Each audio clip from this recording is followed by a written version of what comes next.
You're watching UNICEF television. At a Buddhist pagoda in the heart of rural Cambodia, a gathering designed to give spiritual support. Vulnerable families, especially those affected by HIV and AIDS, are finding strength to go on.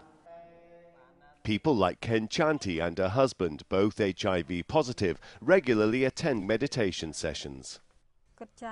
Before these sessions, we were stressed and ashamed. We wouldn't want to see anyone and felt discriminated against. But now we are a lot more positive. In the bedroom of their simple home, the ARV drugs that help keep the disease under control. Apart from monks leading meditation sessions, officials from the government also tell us about taking our ARVs exactly on time.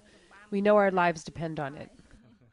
It's all part of the Buddhist Leadership Initiative, a UNICEF-supported program that enlists the considerable help and resources of pagodas in this devoutly Buddhist country.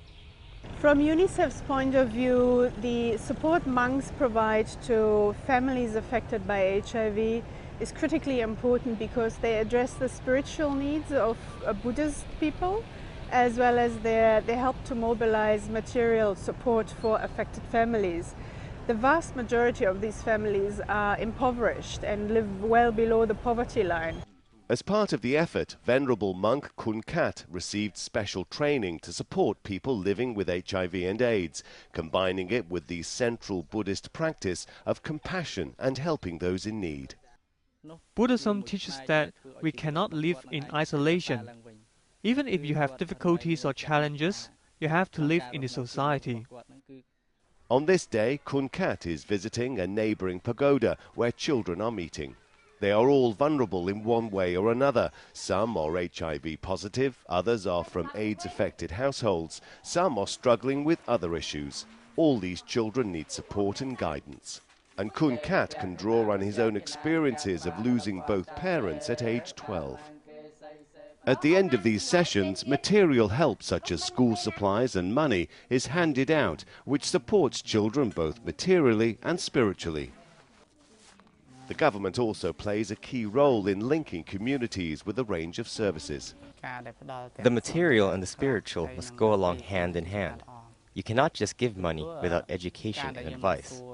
And they need to take away something inside, with education from us and spiritual guidance from the monks. As the session ends, the children leave with valuable lessons to share with their communities. I pass on what I have learned from here to my brother and sister and also my neighbors. And I share the information with my friends. Taking their teachings to people's homes is a valuable part of the monks' work. Cheng Sophia has received particular help from Kun Kat for a number of years. She was diagnosed with HIV in 2002 and her husband died of AIDS in 2003. Cheng Sophia is bringing up their son on her own. A life that is hard but just about manageable. Sophia makes a living from the small recycling business she runs in her neighborhood. It is not a good job, but I have no choice, and it means we can get some money to support us. What is more, through the help of meditation, she has learned to cope with her anger. Before I started in the program, I used to think I was the only one suffering, and I would get angry and hit my son. But the program has helped me carry on with my life.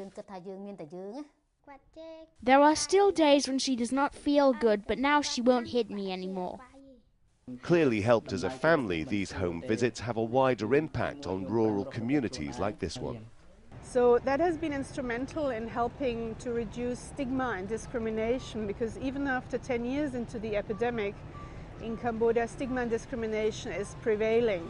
So monks have played a significant role to try to shift that, and I think there's a lot of lessons we can learn in terms of broadening the scope or applying faith-based responses to other development challenges women and children face. The impact for these families is clear. Early exposure to his mother's life of medical tests and strict drug regimens has made Sophia's son want to become a medical assistant. While the future is uncertain, support for communities from local monks is replacing ignorance and fear, giving families tools to rebuild their lives. For more information, go to unicef.org. Unite for Children.